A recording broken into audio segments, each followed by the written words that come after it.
You don't need me to tell you who our next guest is. Following her hugely successful career on the stage and screen, our guest turned her attention to the study of psychotherapy and neuroscience. She graduated from Oxford University in 2013 with a master's degree in mindfulness-based cognitive therapy. Author of 2 bestsellers, Sane New World and A Mindfulness Guide for the Frazzled, which combines neuroscience, mindfulness and comedy. Her one-woman show, Sane New World and Frazzled, has been performed in the London West End and all over the world.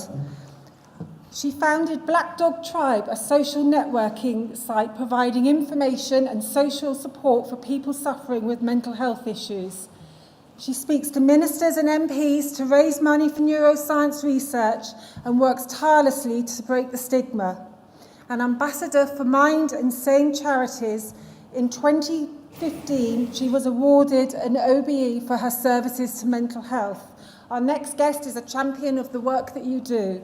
Here with us today at Eden, please welcome Ruby Wax. Hi. Hello. Hi. Hi. I can't get my eyes off that bubble. I have to just not think I'm in a science fiction movie. Okay, I'm going to turn. So, welcome. A lot of people, about 10 years ago, I became the poster girl for mental illness. Thank you. I don't know. I know how that happened. Also 10 years ago, Comic Relief asked if I could pose for a picture because they were giving some money to mental health charities. So I said, yeah, okay. But I thought they were going to do a little thumbnail-size picture, but they fooled me.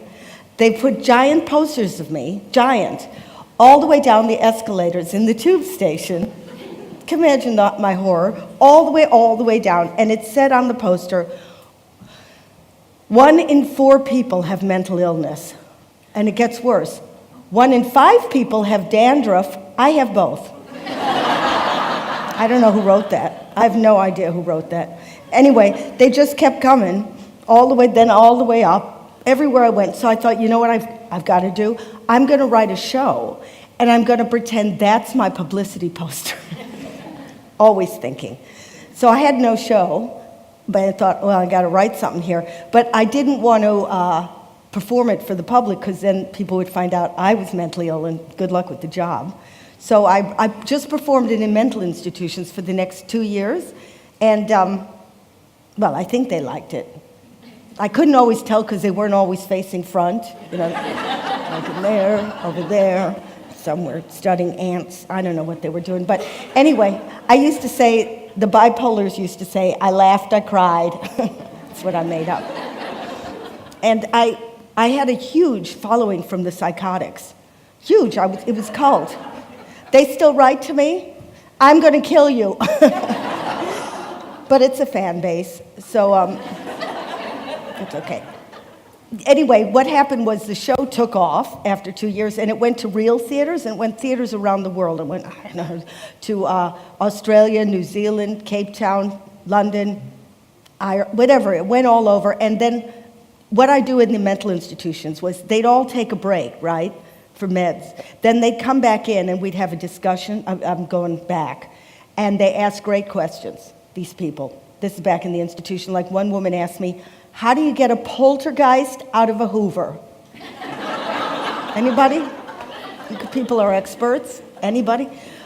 So what happened when they went to real theaters, my show, I do the same thing. The audience would go out for their interval. Then they'd come back and it would be question and answer. And what was bizarre is that wherever I took this show, any continent I went, the audience said exactly the same thing. They said that they felt their lives were insane now. They were out of control. They couldn't find the stop button. And they were fueled with these kind of critical thoughts, like everybody knows I'm a dud, which is my mantra. Really, I've never had a thought in my head that ever said, what a wonderful thing I'm doing, and may I say how attractive I am today? Never happened. Never. So I thought I'd write a book and a show for everybody, the frazzled. That's everybody. It isn't just the 1 in 4 with the mental illness, though. Many of you are here tonight. Thank you, my people. It's 4, 1, 2, 3, you, 1, 2, 3, you. So anyway, it's not just for the 1 in 5 with the dandruff. The book and the show would be for everybody. As I say, everybody's frazzled. There may be people who aren't. I've never met them. Okay. By the way, if you're thinking of any of you writing a show or a book about mental illness, back off because it's my turf, okay? Write your own show. Find your own problem. Herpes, that's free. The musical.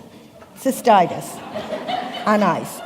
You think about it. Okay, these are questions that people have sent in. All right, so my first question is, what does it mean to be frazzled? All right, let me just explain. Frazzled is not about being stressed. All right, we need stress, no question. Otherwise, we wouldn't have oomph.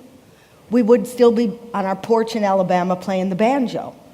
But we need that thing. But the contemporary illness we all have is that we're getting stressed about stress.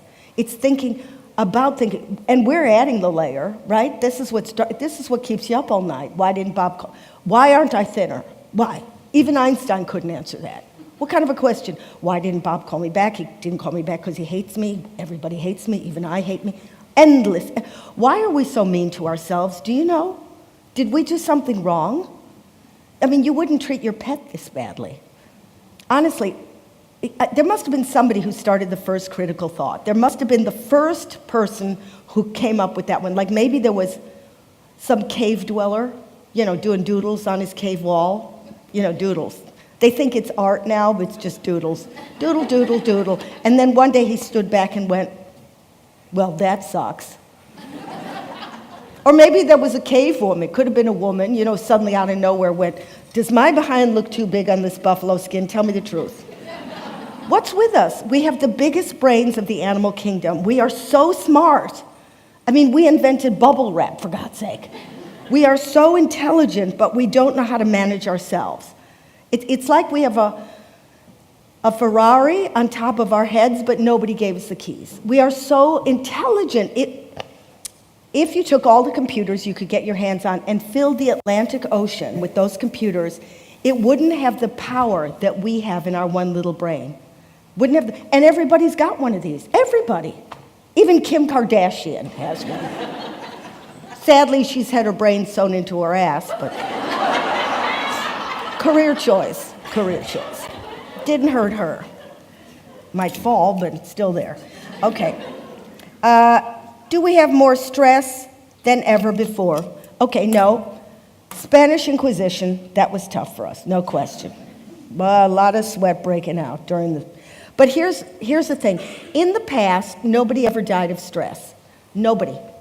I mean, they might have died of a spike through the head, or bad teeth, or old age, about 12 and a half. But nobody died of stress. They died... Look, here's the thing. We need stress, and stress needs us. As I said it before, it was a match made in heaven. There was a reason. Otherwise, we'd be in some Darwinian graveyard. But, back hundreds of thousands of years ago, we needed this thing because when a predator came along, right, this part, this, your nurses, the part deep in your head called the amygdala, it's not your imagination. There's a part in there called the amygdala. When you get fearful or, threatened, it squirts this cortisol to get you ready either to rumble or, take them on. Then, if we did, and the incident was resolved, we'd know that. We'd know something happened, because either we'd be having lunch or we'd be lunch, one or the other. And if we were still in existence, the amygdala would calm down, deactivate, the cortisol would come down, we'd go back to the day job. Just like any animal. Don't flatter yourself. Every animal does it. They're equipped with this. You know those documentaries you see on TV that Attenborough does, right? And you see a lion, and it jumps on a gazelle's back, but the gazelle gets away. What's with the gazelles now? They have their own channel. It's unbelievable. It was sharks, now it's gazelles. Gazelles, they're probably demanding their own dressing rooms next. Anyway, the lion jumps on the gazelle's back. The gazelle goes back to grazing. It's fine. It doesn't need antidepressants. Doesn't need crisis intervention. Fine, just grazing. Once in a while it gets mounted, because that's part of the job. So now it's grazing and it's mounted. Doesn't even have to stop eating. I wish I could do that.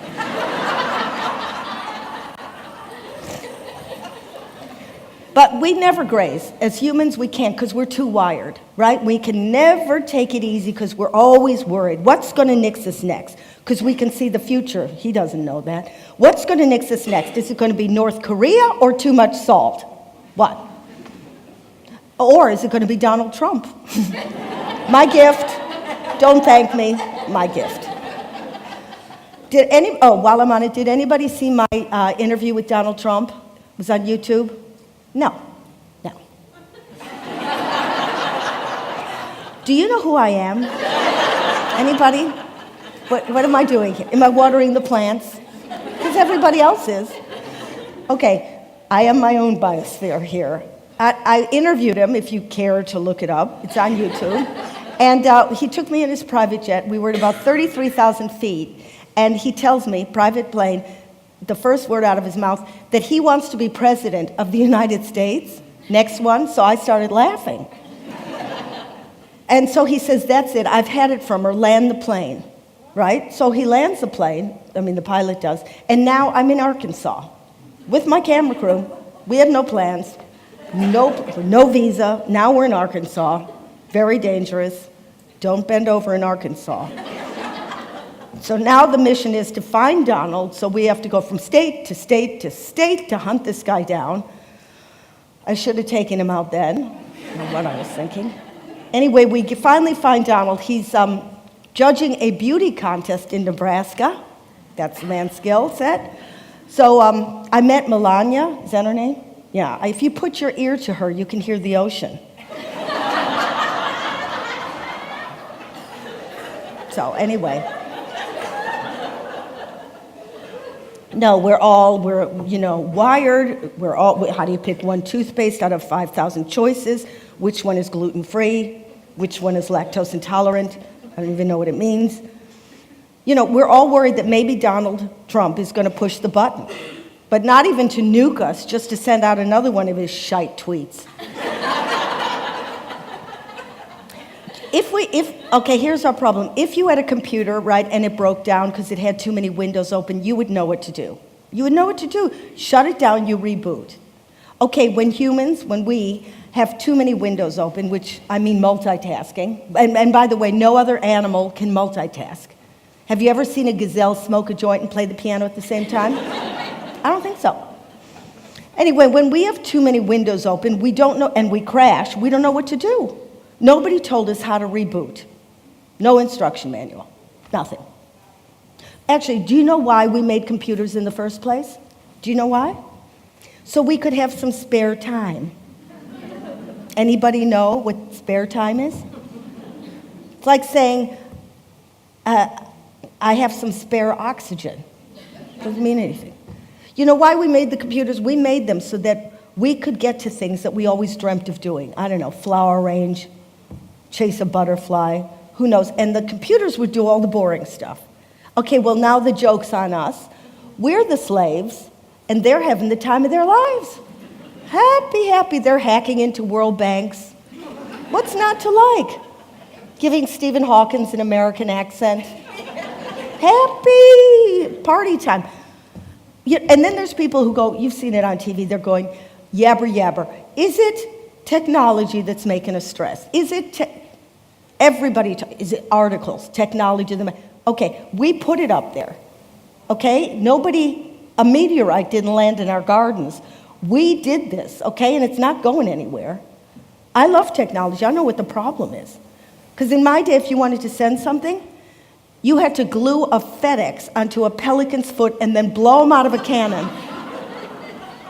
And we didn't have an iPhone 760. If you wanted to talk to somebody, you had to get 2 tin cans, take notes, 2 tin cans, and B, connect them with a piece of string. Do you understand? And if that string broke, it was mayhem. Mayhem. I don't know what's wrong with technology. I mean, the fact is that at 2 o'clock in the morning, at the click of a button, you can order a husband. And here's my dream, is that someday, right, while I'm sleeping, a drone will be able to come in and shave my legs. That's the vision, isn't it? There's where we want to go. Maybe throw in a virtual Brazilian. But here's our problem, okay? The problem is that we're creatures of addiction, all of us. Nobody can do just one email. We can't do one of anything. If you put it in front of us, we will shop all night. We can't, can anybody do one email? I don't think so.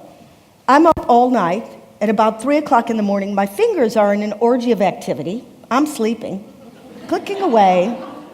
Then people write in, "Dear Ruby," and I'm on it. I'm on it, and I hate them when they don't answer me back, but I hate them even more when they do, because then I have to answer those fuckers back. Anyway, what happens is, I'm up, I can't stop it, and then I'm so desperate by the morning that I even start answering spam. Can't stop it. Oh, and then people say, what's the next question? What is our biggest problem? People ask, what's the biggest problem these days? Okay, let me just explain. Here's the thing, it's not stress, it's our relationship to stress. It's how we think about it, and we use it as a kind of badge of honor, how successful we are. Oh my God, I'm so important, I'm so stressed. You know that one? Oh my God, people come up, I'm so stressed. I'm run off my feet. What does that mean? What does it mean, run off your feet? What is that, you're running around on your ankle stubs now?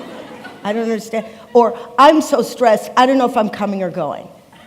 Well, I can't help you. Can't work with you. You decide. There's an exit sign. Take it or leave it, okay? But what we don't understand is that if we get stressed about stress, you know this, eventually it'll burn down your immune system, and now you're open season to every disease going. Heart disease, infertility, obesity, every problem we have from the mothership, premature aging, loss of memory, everything. It's probably, compared to stress like that, it's probably better to take up smoking.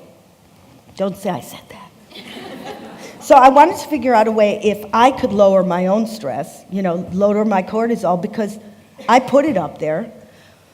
And I'd seen every shrink known to man. I'd gone to every flavor of shrink. And fabulous people, by the way. But if you're crazy, how do you know what they're doing?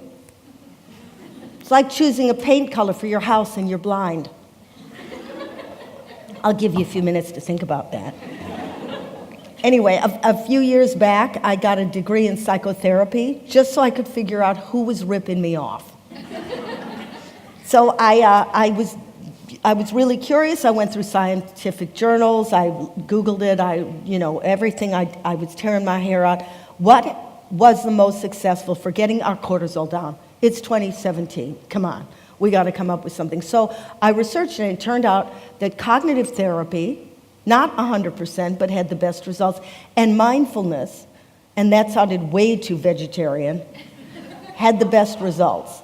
So really, it had the most successful results for PTSD, OCD, PTM, all those letters that basically spell out you're screwed. So I found one of the founders of mindfulness-based cognitive therapy, and he was a professor at Oxford. So I drove to him, and I said, okay, just explain it to me, because I only got a few minutes. What happens in the brain if you do this? There must be something physically that happens, because if I can't see it or I can't smell it, I'm not buying it, all right? Don't throw me some angel card or tell me about my aura. I am auraless. So please explain to me what happens. He said, well, if you want to learn that, you'd have to get into Oxford and get your master's. He had kind of a smirk. So I did, and nobody was as surprised as this man. Nobody. Because I'll tell you something. I was not that smart as a child. Yep. I know you find that hard to believe. Really. Just to show you how not smart I was. Are there any Americans in here? I know there are. I know there are. They used to go, woo, from their area. Now they just hiding away, going, I'm Canadian. I love maple syrup. Hiding. I know there's some here. They're under their chairs. Well, they'll understand. You have A-levels here that you take at 50, young age to tell you how smart you are. Okay, and where you're going to go to university. We have something called SATs, which that's how you know how intelligent you are. Okay, any Americans? I got a 475. 800 is average. They said I got below a house plant. So my mother, right, she thought maybe the machine was broken, so she took me back to school and made me take it again. And this time I got a 473. Because they ask those questions, you know, those questions that say, which is the odd one out? A rhinoceros, a giraffe, an elephant, or an avocado? Anybody know that answer? Anybody figure that one out? Well, I'll tell you why I was so smart. This is really the reason, because I'm a great failure. That's why. Because those of us that fail, we try again. Then we fail again, then we try again. You know, I wish teachers would teach that to kids at school, how to fail. Because we're the ones that think out of the box, and they don't even know there is a box. So all those girls I went to high school with, you know, who were cheerleaders, and they got straight A's and had really good teeth, and everybody said, oh, they're going to go so far. Okay, well, now they're all crack whores. And I got into Oxford. Thank you. Thank you. So your next question, or people ask me, what exactly is mindfulness? All right, I'll explain to you what it isn't. It isn't saying hello to your dishes before you wash them. Okay, what it isn't is you're not chanting a mantra to ensure you don't come back as a cockroach. All it's doing is, remember we were talking about the beginning of the thinking about thinking about thinking? Okay, let me just say, it's the loops that make us nuts, but we're supposed to think. We're supposed to think. You thunk this morning, thought you'd put on that sweater. I don't know what you were thinking, but you clearly were thunking. I thunk. But it's the endless, you know, no, it's very lovely. It's just blinding me, that's all. The thinking about thinking about thinking. Let me explain a little about science, because it makes me seem smart. All right, you know with mindfulness, you know this. Okay, when you're getting those critical thoughts, it's not, again, your imagination. It's because your amygdala is activated and you're squirting this cortisol. Okay, there's no predator behind you, you know, that you can club to death, but you can't club envy and comparison and this. You know, we used to just compare yourself to the neighbor, but now the neighbor's in Guadalajara. So you're never good enough. Anyway, that's why you're squirting it. And the more virulent the criticism, the more cortisol. All right, go with me on this. If you take your focus to one of your senses, you know, which is sound, taste, sight, smell, immediately the amygdala deactivates and another part of your brain, different area, activates called the insula. Now you can't have the gabbling thoughts and be in a sense mode at the same time. It's one or another. One or another, either you're thinking or you're sensing, right? It's sort of like going like this and patting your stomach. You can't do it at the same time. That's probably why I got a 473. Would you like to experience sending your focus from thinking to just sensing? Would you like that? Okay. All right. It's just throwing focus. Everybody has focus. You don't have to buy it on Amazon. Okay? So put your hands out here, right? And then when I count 3, just clap once really hard and throw your focus to the sensation. Okay. 1, 2, 3, clap hard. And now just notice, see if you can throw your focus to the tingling and what that feels like. And then maybe narrow your focus and send it to both little fingers, 4th fingers, both hands, 3rd fingers, pointing fingers, thumbs, and then it starts to fade. Okay, that isn't mindfulness. That's just clapping. Later on, we're going to learn to hoover together. It's going to be hilarious. Hilarious. Now, mindfulness is not to make you a better clapper. It's just an exercise. I don't know what I call it mindfulness. It's brain fitness. It's an exercise that when you notice the thoughts are getting really nuts, you take the focus back to a sense, okay? You're the driver now. Now, you're not going to stay in sense mode. You're not going to just stay not thinking. Otherwise, it would take you 200 years to brush your teeth. But what happens is the thinking pulls you back, because that's what we're supposed to do. Then you pull it to the sense. Then the thinking pulls you back. And this is the exercise. It's just like doing a mental sit-up. And each time you do that exercise, that insula gets more and more buff. Okay, you can see that in an MRI scanner. I don't know if any of you have one at home. But you can see it. It gets thicker and thicker. And eventually, when the shit really hits the fan and you're really stressed, you can pull it to a sense. Okay? And then you start to realize, wait a minute, if I can control this focus like that, you start to realize that you are not your thoughts. You know, you're watching. You're more the observer, and you realize, wait a minute, I can obey this one, but I don't have to. But I can let the other ones just go through. So you don't get caught on everything. You know, so thoughts just move on through as you watch the television show called You. So some are nice, some are mean, some are pornographic, some are adorable. You're just, running the traffic. Somebody said, you can't stop the waves, but you can learn to surf them. I don't know who said that.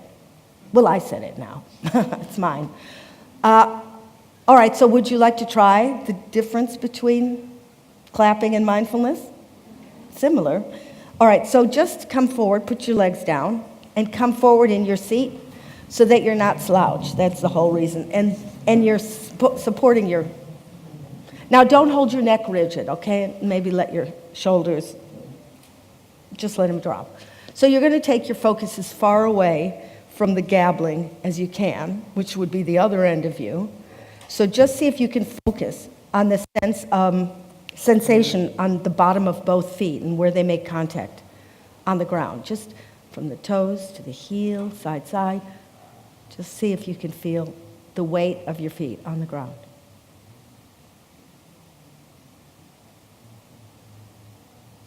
Okay, let that image go. And now take the focus and bring it to where your body contacts the chair, so you just feel the effect of gravity pushing you down.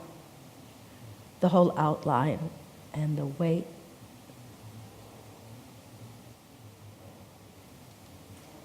Okay, let that image go. And now take your focus to another sense. Just bring it to sound. So all you're doing is listening. It's okay, you're listening to sound. The more sound, the better. So to the right, left, up, down. Just let it come to you.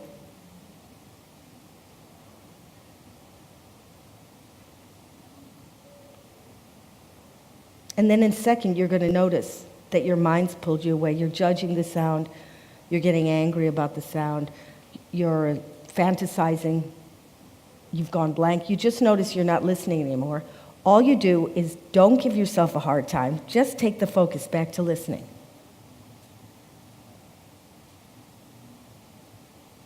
And your mind's going to get pulled 100 times. Everybody's mind does it. It's supposed to happen. Just notice you're now thinking, not listening. And again, no judgment, just bring it back to the sound. And you just listen to it like it's a radio.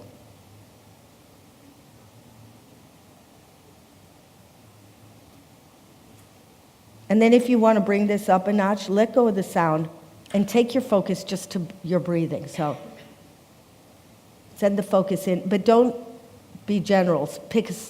Choose a certain area. So either the tip of your nose, throat, chest, abdomen, and stay with it. So you sense breath going in and out.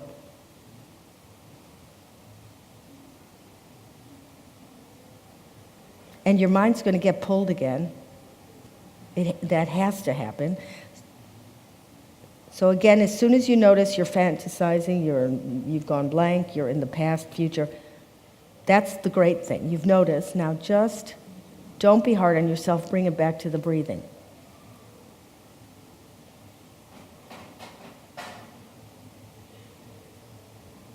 And if your brain is too crazy and wild, see if you can just count 5 breaths, whatever's going on. So in, out 1,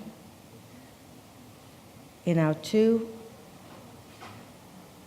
And if you get lost, right, somewhere, it's not a contest, you just notice, again, no judgment, just go back to 1. So in, out 1.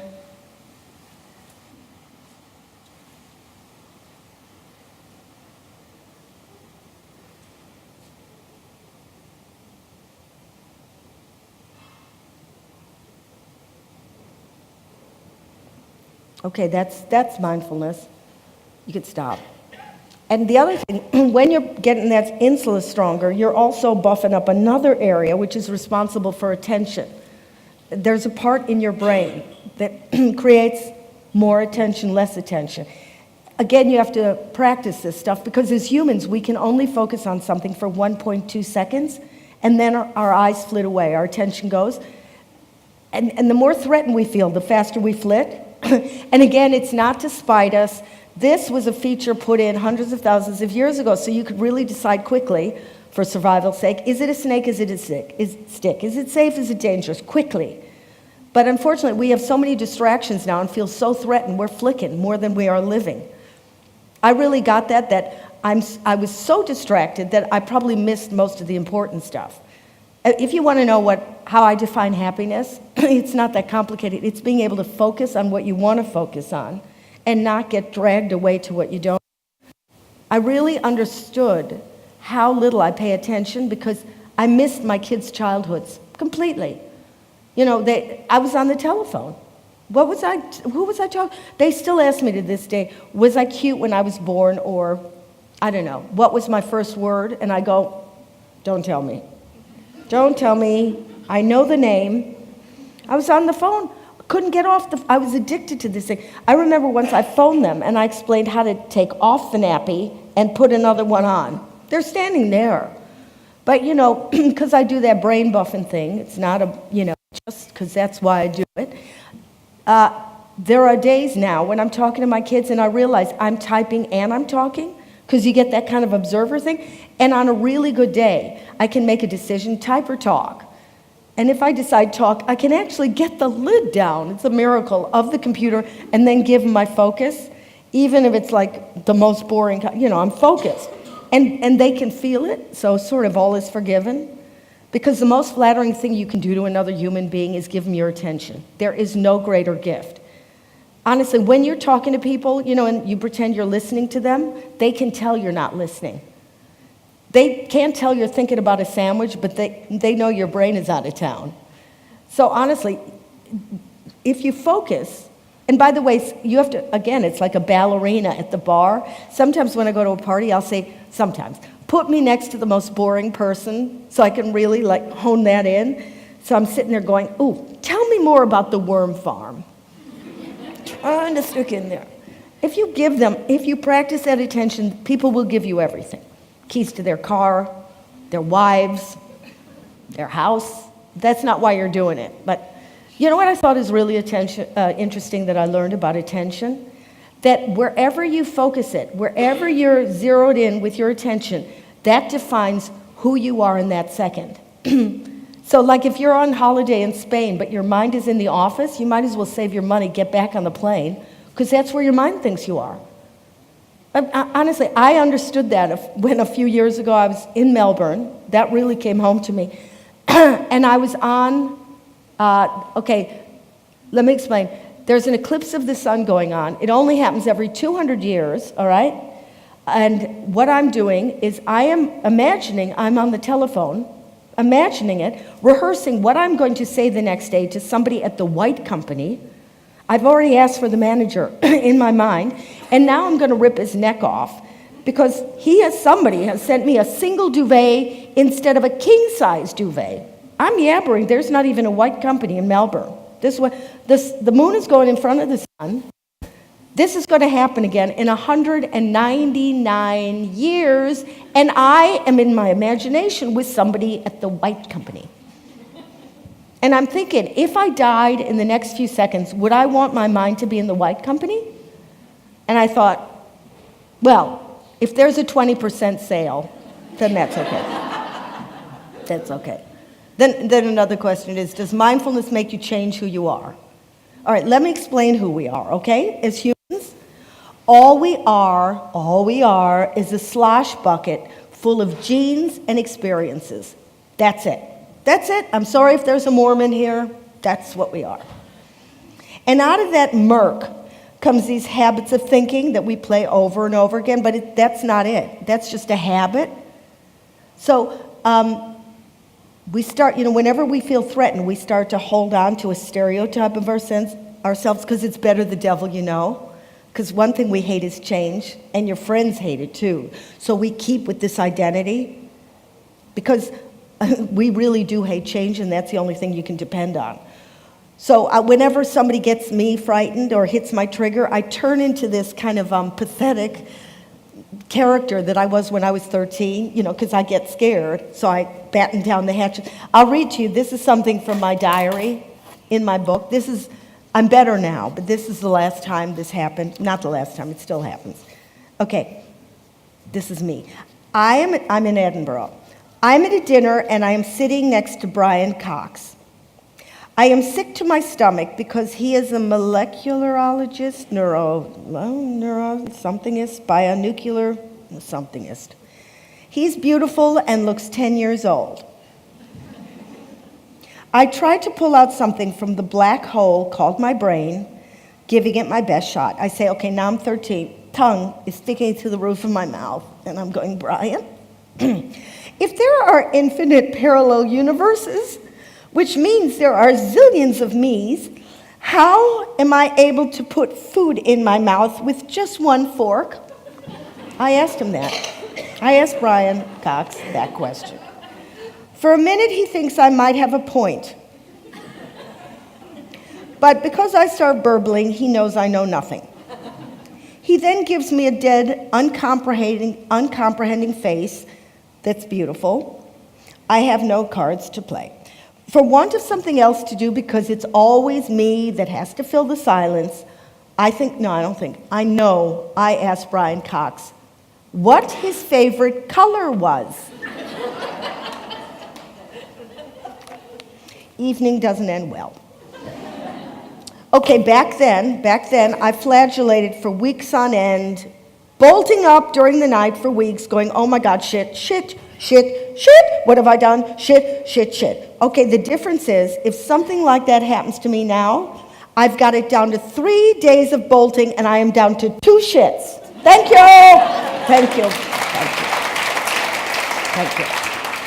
And my dream is, this is where I'm, trying to go, that while I'm talking to Brian, I'm able to cool my engines. I'm in mid-flow with Brian now, and I say to him, you know what, Brian? I'm feeling a little anxious because I don't actually know what you're talking about. See? And then Brian, he would, catch my calmness, and he would go, you know what, Ruby? I'm feeling a little anxious too. Do you see what I want here? And the other thing is, you don't have to do mindfulness on a gluten-free cushion. You can do it while you're moving around. Really, let me explain. First of all, you can do it in a queue, you can do it on the bus, you can do it sitting, because, your mind is going with you wherever you go. So sometimes I know you're very important people, but if you're at a bus stop, nothing else is happening. Nothing else. So you might as well take the minute, because that insula, you got time to buff it. You watch where your mind's gone. Yes, it's gone somewhere else. No big deal. Bring it back to a physical sensation. Watch the mind go, bring it back. I even do physical exercise in bus queues. Sometimes when I'm waiting for the bus, I do pelvic floor exercises. Honestly, I do. Nobody can tell. I'm doing them now. Can't tell. No, I'm getting on the bus. I do the pelvic floor. I usually pick up a lot of leaves to get them out. Get them out before I get on the bus. Otherwise, you make a mess. Get the leaves out. I'm going to have to get a leaf blower to blow those back out again. Anyway, all I'm saying is, while you're in the queue, whatever, just notice your thing and bring to any sensation in your body. But I know a lot of us don't really like to feel our bodies. It's not sometimes even when I take a shower, I don't want to know what's going on down there. I don't want to know. So I wear one of those dog collars because I do not want to know. I think if I ever dropped my soap, I'd have to call 999. I don't want to know. No, so many of us, we don't want to sense what's in our bodies, but we want it to look fabulous. No contact. It's like an irritating piece of skin you have to drag around under your neck like a wedding train. So we don't want to really sense it, but we want it to look great. I've said this before, when I got to the UK about 30 years ago, people weren't even brushing their teeth. Now the whole country's in a gym. 7 days a week, you see them, they're in the gym. They're pumping away, pumping, because everybody wants to have breasts on their arms. That's what the look is, breasts. But not breasts on the front. Now they're breasts on the back. It's unbelievable. But as I say, you don't need to go to a gym to physically exercise because your body is portable. So you don't need mindfulness. You don't have to sit down because that's also moving around with you. So I swear to God, I do both at the same time. Do you want an example of this? Okay, who has a really heavy handbag? Heavy. There's something down there that's huge. That's gigantic. All right, that's really a big one. Is it heavy? Yeah, oh yeah. What the fuck are you carrying? There's many animals. Oh, books. Okay, that's okay, as long as it's mine. So when you're walking down the street, honestly, I swear to God I do this. So, you know, it's the same as lifting a barbell. What do you care? You're walking. So you lift it 10 times, right? But while you're doing it, you watch where your mind goes, and it's going to go, yep, I look like an asshole. There's no reason for me doing that. Take your focus, bring it back to here, 10 times, both arms. Watch the thought. You can do for the back flaps. I really do. I don't care. All right, so 10 of, you're never going to see them again. 10 of these, back flaps, feeling, thinking. If you don't want to do the handbag, for some reason you're embarrassed, I'm not. Take this killer back. All right, but thinking, picking it up. All right, you can also do it in the supermarket. You get, when you're standing there with your trolley, nothing's happening, just load it up with really heavy foods. Heavy, like frozen turkeys. Lots of them. You can always return them. Okay, so you're standing there, right? So you push it forward, also good for the back flaps, watching where your thoughts go. Pulling it back, here. Push it forward, thoughts, why are gazelles getting all the jobs? Pulling it back here. If you want to take a little stretch, you just use the trolley, sensing here, thinking where the thoughts are going, coming back to the back area. If anybody's looking, you just say, I'm looking for something, okay? There's something on the... Oh, I use it at the airport, you know, because that's usually when my mind is nuts. So I take my wheelie, again, front flaps, pulling it forward, thinking, I'm an asshole, why did I wait so long for the text? Pushing it here, letting it go back, thinking, pulling it forward.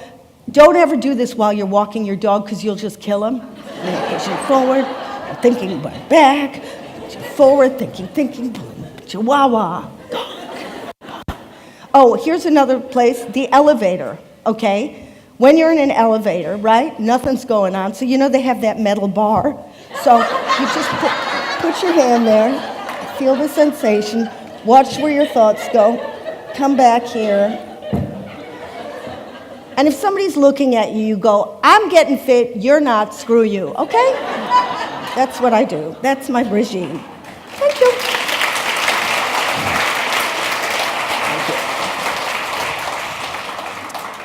And then, what's my last question? Is mindfulness only about being self-obsessed? You know, are you only thinking about yourself? Let me explain.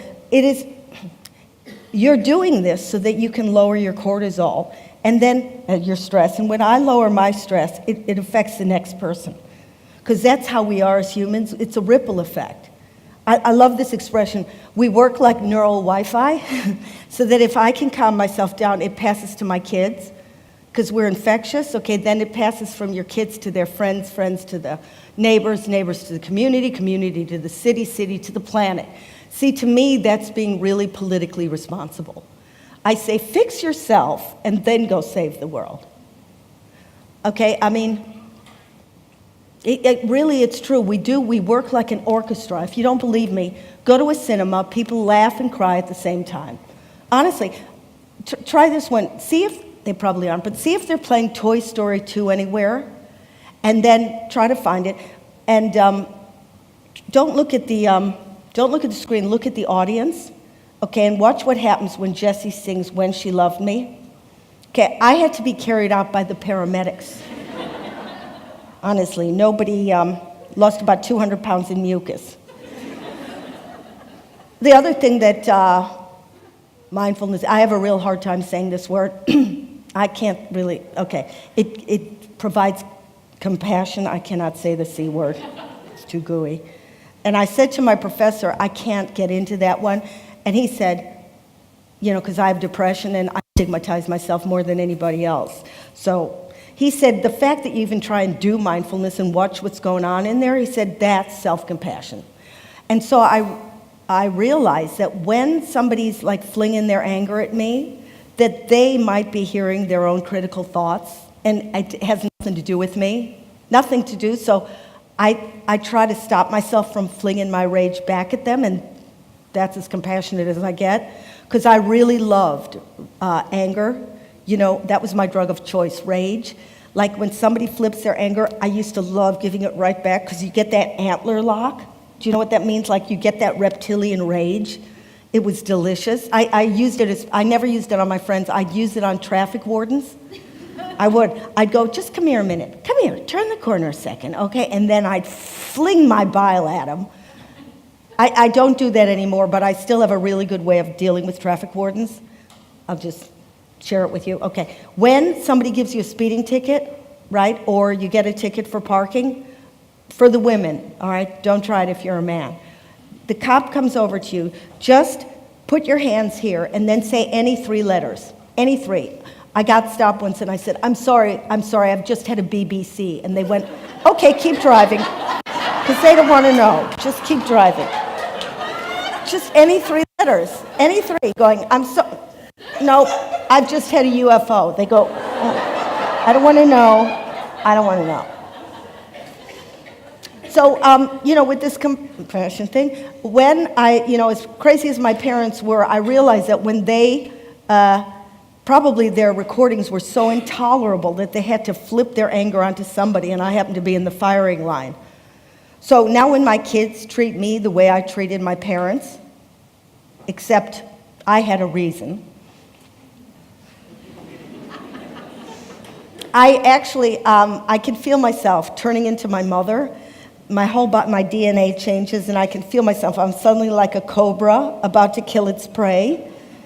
But if, on a good day, if I can really get that red mist down from my brain and start breathing or take the focus to the ground, my feet on the ground, there are days where I can actually get the whip out of my hand before I use it on myself or anybody else. And that's probably my greatest accomplishment so far in my life, is that I did not pass on the baton. And I'm thinking, you know, physically we've evolved far enough. It's enough already. We have our full quota of thumbs. We don't need any more. We don't need to we don't need to go any faster thanks to Uber.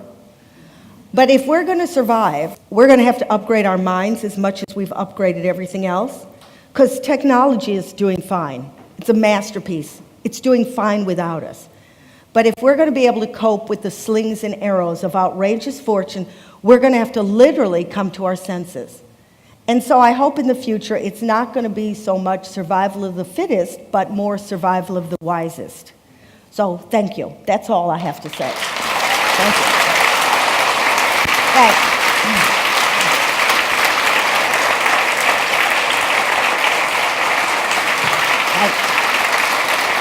Okay, so does anybody have any questions or answers or whatever? Anybody? It always starts like this. Then we start dating, then we get married, and we have children together. So anybody? Hello. Hi. I can hear myself clearly Yeah. now. Again, thank you so much for talking about mindfulness. I wonder if you have anything to support us as a trust to, perhaps you have some ideas of how mindfulness is used by other trusts. Perhaps there's something you could say about that. Well, it isn't for everybody, to be honest. But especially in something this intense, working, if your mind doesn't get clear, there's going to be repercussions that are pretty bad. So maybe it's not mindfulness, but some way, when you notice that you've left the building, that you've hit your tipping point, you have to do something. Otherwise, you're useless. And they're teaching kids at school. It's emotional intelligence. They don't call it mindfulness. But it's ways to settle this down. I mean, some people go out running. Some people garden. But when you're in a hospital and it's going badly, unfortunately, you can't suddenly go into the garden. So there have to be brain exercises. It will be the next zeitgeist. Try mindfulness. CBT, you need somebody else. Martial arts is good in Tai Chi because you can't do it unless you're in your body. So at least the insula gets chewed on. But you're going to have to do something because the burnout rate is too extraordinary. But in a sense, your job is even more difficult because you affect the next person. So I would do something. The other thing is, I've started these things called Frazzle Cafes, which is in partnership with Marks and Spencer's, and it's for groups to meet in different cities. We choose, you go to frazzlecafe.org, it's not a walk-in, it's a talk-in, and 15 people go with a facilitator, and then they meet every 2 weeks. And it's a lifeline, because talking is half the cure. So if you don't want to do mindfulness, at least meet with each other. There's nothing to be ashamed of, because we don't have places to meet in real life. There's hardly a community. There's religion gone. All you do is go to cocktail parties and drink parties where you have to ask people questions like, oh, what's your child doing? Like you give a shit. So I would create these little walk-in centers for small people, for small groups. You don't have to call it self-help. Just say it's a smoking room. And meet, because that other people are your greatest asset. So that's what I would do. Sure. Anybody else? This has never happened. This has never happened before. Oh, there's somebody. I really enjoyed the part about not passing anger on to other people. And I wondered, I work on an inpatient unit, and can you give any advice on how we would transfer that to my team and how that would help the patients? Well, the thing about all this, is, and the same with going to the gym, is you can't do mindfulness when it's the emergency. You have to go to the gym a few minutes every day so that it becomes a new habit. It's all about, it's not anything, new agey. It's really noticing how you're thinking. You have this facility because when you have a stomach ache, you notice it. So the same with your mind. When you notice you're not being productive, just the noticing already lowers the cortisol. So if you do something, you can't just do it in the situation. And you're useless to your team if you're frazzled. So that's all I can say, is you have to practice something. No, I'd just like to say that I do exercise in all strange places, and I like to think I'm not the only one, thank you. What? Say what you said? I said that I'm not the only one that does it. You're with me. My children get really embarrassed by the fact that I'm in the supermarket and I start doing squats whilst I'm in the queue. Well, nothing else is happening. Yeah.